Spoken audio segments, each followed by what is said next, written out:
so good to be with you once again tonight, and I'm so excited about what God is about to do in your relationships and your marriages once again. If you have not yet subscribed to this channel, please kindly click on that subscribe button now and turn on post notifications to receive recent updates on this channel. Tonight, I'll be discussing on the subject how to make a long distance relationship work. I'll be talking to people who are in a long distance relationship, people who are yet to get married but they are in a long distance relationship. Perhaps next week I'll be talking to married couples who are in a long distance relationship.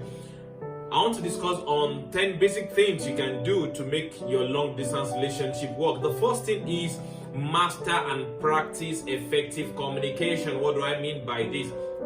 You must understand before we even go on that this point is germane to every other point I'll be mentioning tonight. This is the core of every relationship that will work. Even people who are not in long distance relationship that are living together, this is the core of what will make your relationship work. In fact, it has been researched that 85% of every successful marriages or relationships are successful because of effective communication, because they have mastered effective communication. And you must also understand this. Effective communication is core if you want to make your long distance relationship work. Master effective communication. What do I mean by this? You must understand how to decode the tone of a person's voice.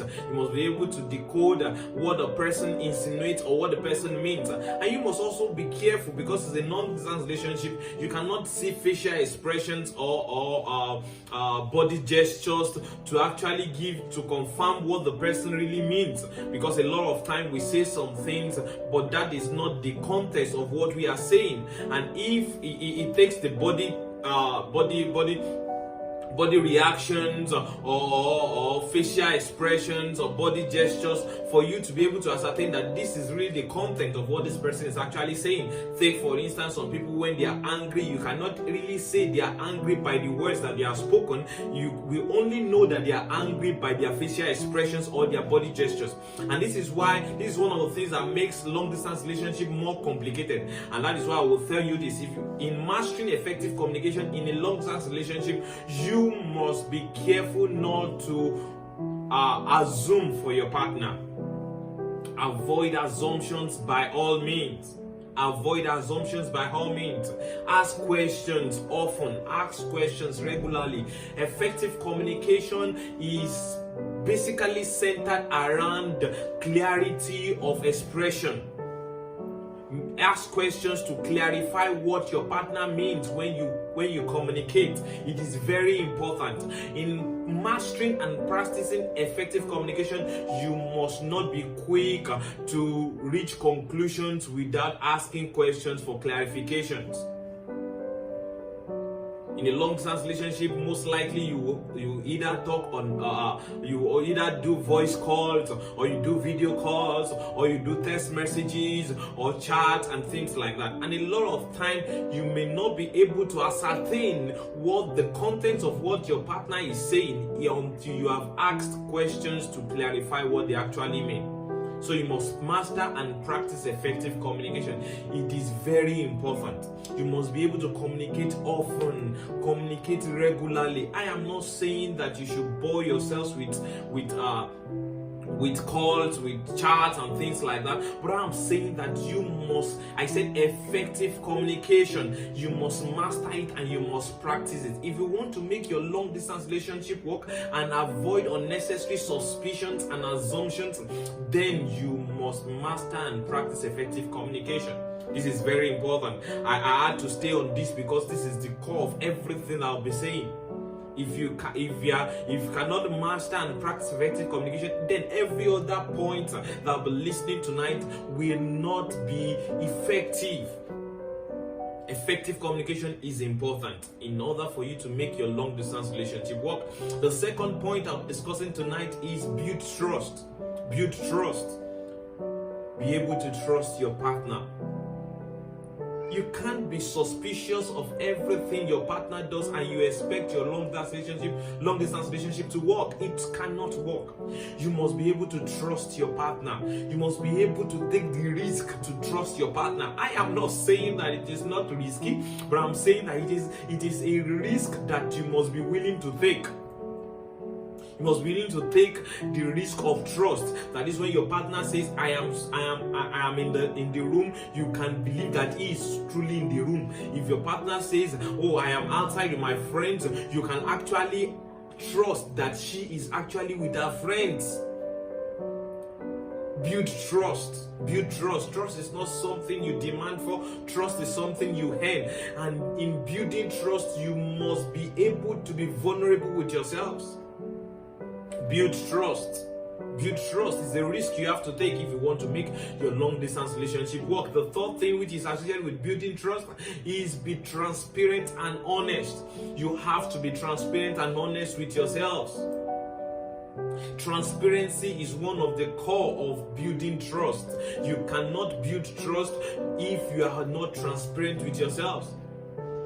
How will I know that you are going out if you are not transparent with me? How will I know that you are down if you are not transparent? You must understand that especially in a long term relationship, in a relationship that you are together, you can actually read the other person's countenance and decode or decipher what the person is actually going through. But in a long distance relationship, you need to be transparent, you need to be outspoken, you need to talk. Your partner cannot know everything about you. Your partner is not the Holy Spirit that knows your inward thoughts or your inward imaginations or your feelings. You must understand that if you want your partner to get you, you have to be transparent. You have to be transparent.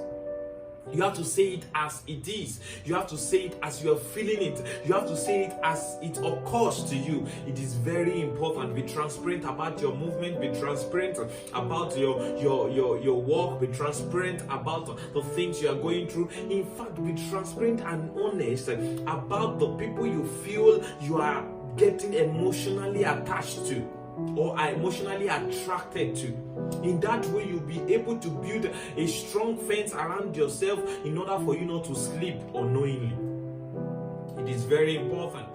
Perhaps in your workplace, there's a lady that you are getting emotionally attracted to, and your friend or your partner is in another state. And then, in building trust, you have to be transparent with your partner in another state that, oh, I am getting attracted to this lady in my place of work, and you can both talk about it together and create a way to actually iron that out. It is very important. Be transparent with yourselves. Be transparent about your feelings. It is important, and be honest even about your finances. Be honest with one another. A lot of people, why you have a lot of assumptions about, why you have a lot of outrageous demands, outrageous assumptions about one another in a long distance relationship is because you are not honest and transparent enough. A lot of people, take for instance, a guy could if you are, as a guy, you are not transparent with your partner about your financial state, then there's room for her to actually make outrageous demands, or even it can be the lady too. There's room for him to assume for you. Be transparent about your finances. When you have, make it known that this is what I have. When you don't have, make it known that this is what I don't have this, and things like that. And a reasonable person, a reasonable partner will be able to get along well with you. That's the one way you can actually build trust. That's the third thing in ensuring that your long-term relationship work. The fourth thing I will discuss tonight is share your daily or weekly schedules. Share your daily or weekly schedules. Oh, this is my week plan, this is my daily plan, this is where I'm going to, this is what I want to do at this time, this is when I'll be free, this is when I'll be going for lunch, this is when I'm hanging out with some friends at this time, and things like that. Share your daily and weekly schedules. In that way, you are also building trust. And apart from that, that makes you to enjoy effective communication with one another. A lot of people get angry when they call their partner that is in another state or another country, and the person says, "Oh, I'm busy now, we can't talk now." So they get angry and they get overly suspicious that perhaps the guy is with another person, perhaps the lady is with another person. That is why he can't talk to me. That is why she can't talk to me. But if you have shared your schedules, your daily schedules and weekly schedules together, you will know the right time to call, the time not to call, when he will be busy, when she will be busy, and you will be able to understand clearly. This is very important. When you share your daily and weekly schedules together, it eradicates it doesn't give room for unnecessary suspicion. This is very important. The fifth point is have a constant review of your daily or weekly activities. Have a constant review. Maybe it's every day you'll be doing it, but I would suggest, because of busy schedules that you might have, depending on your schedules, you can do it weekly, perhaps on a Sunday. Just discuss about how your activities during the week went, how the things you plan to do went, how the things you discussed about, how the things turned out, and things like that. Have a regular review, a constant review of your daily or weekly activities. It is very important. Why do you need this? This helps you to build trust. One, this also helps you to bond emotionally and intellectually. It helps you to bond, it helps you to connect. Even though you are far away, it helps you to connect with one another. It is very important in ensuring that your long distance relationship work. You need to have a constant review of your activities. Have a constant review of your activities. In that way, you can share your opinions. In that way, you can share the things that you went through that were not good, they are not pleasant. You can share the things that you went through that were actually very successful, and things like that. You can share your joys, you can share your sadness, you can share a lot of things, and in that way, you are connecting. Those things helps you to connect, and that was why I said that effective communication is the bedrock. So when you have mastered effective communication and you are practicing it, you'll be able to have a constant review in an atmosphere that you can be able to flow easily. You can be vulnerable with yourselves, the mistakes you made, the errors you committed. You can be free to discuss those things, and in that way you can have a good review and see how you are getting along well.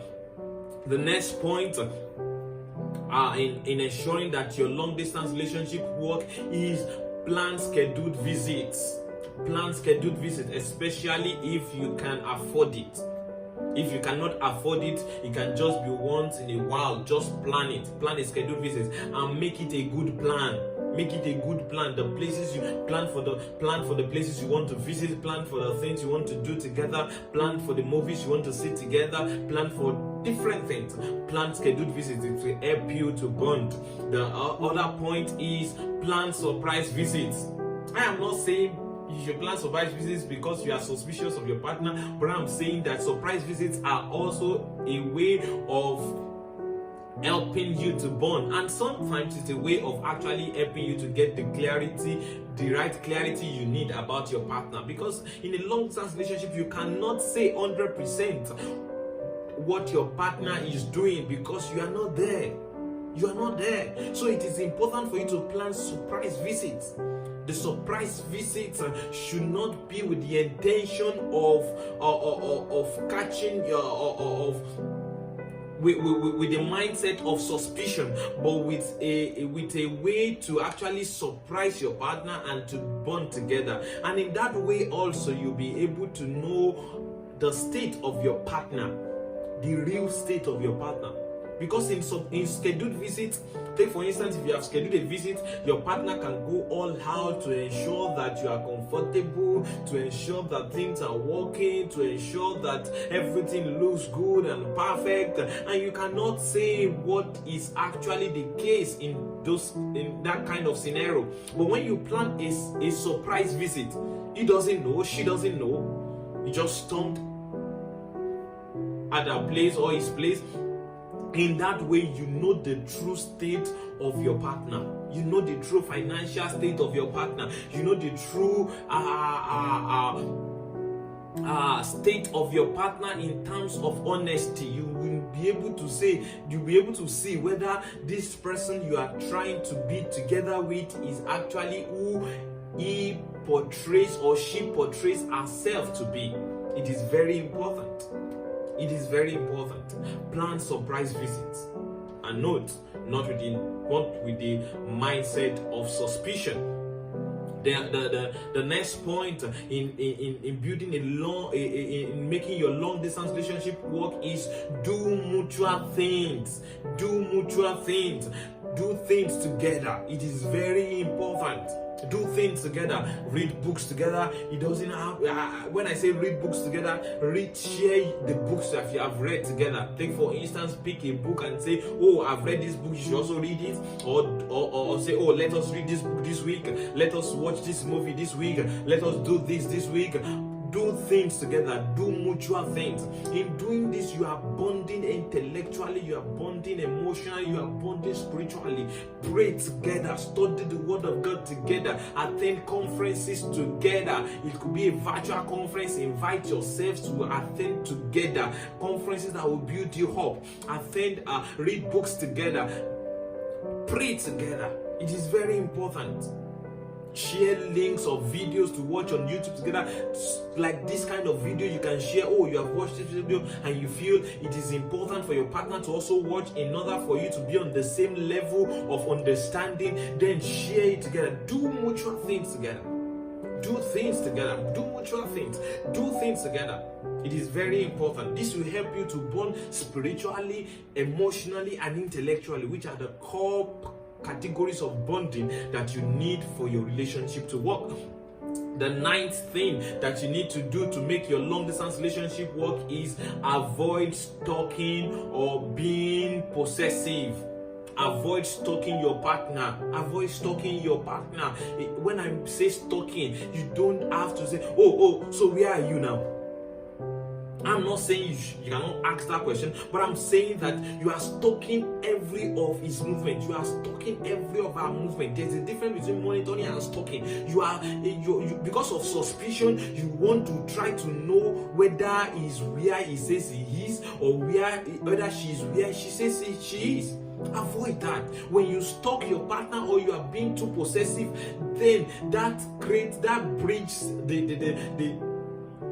trust that betrays the trust that you are building together. It betrays it. Avoid stalking or being too possessive of your partner.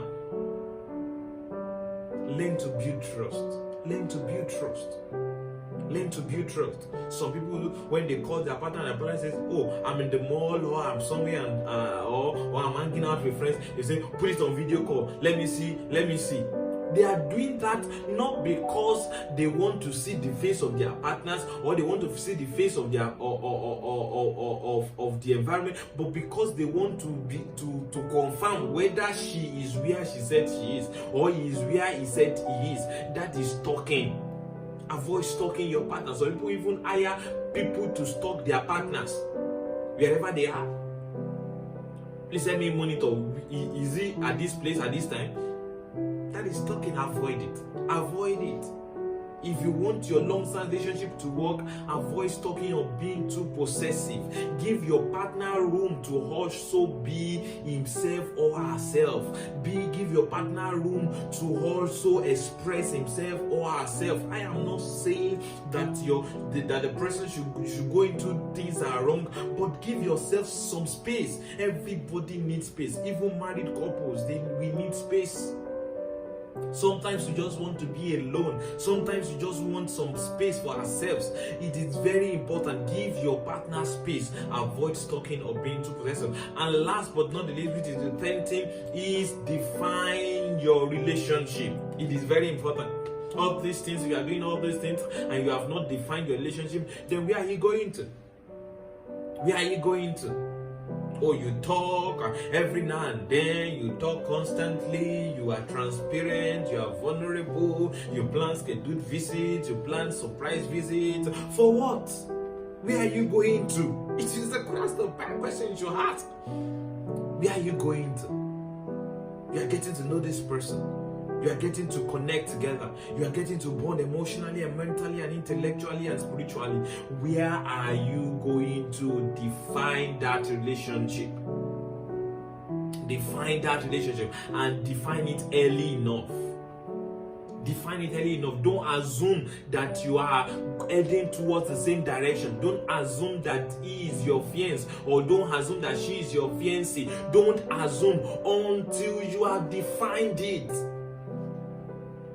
Are you ready to marry me? Define it. I'm not talking about the proposal thing. I'm talking about a real definition. Where are you going to? Are we just trying things out, or we are working towards getting married? Define it. It is very important. This is very important. If you can do all these things, I believe that your long distance relationship will be able to work well, and you will enjoy the best from that relationship. I trust that you have been able to get something tonight. And don't forget, my Facebook live show will still be up very soon. Don't forget to follow me on my Facebook. You'll see the link on the description below. Don't forget to do that. And next week I'll be discussing this same subject, but to the married couples. I'll be focusing more on intimacy for the married couples. I trust that you have been able to get something on this episode tonight. Till I come your way next week, stay safe, stay blessed, and bye for now.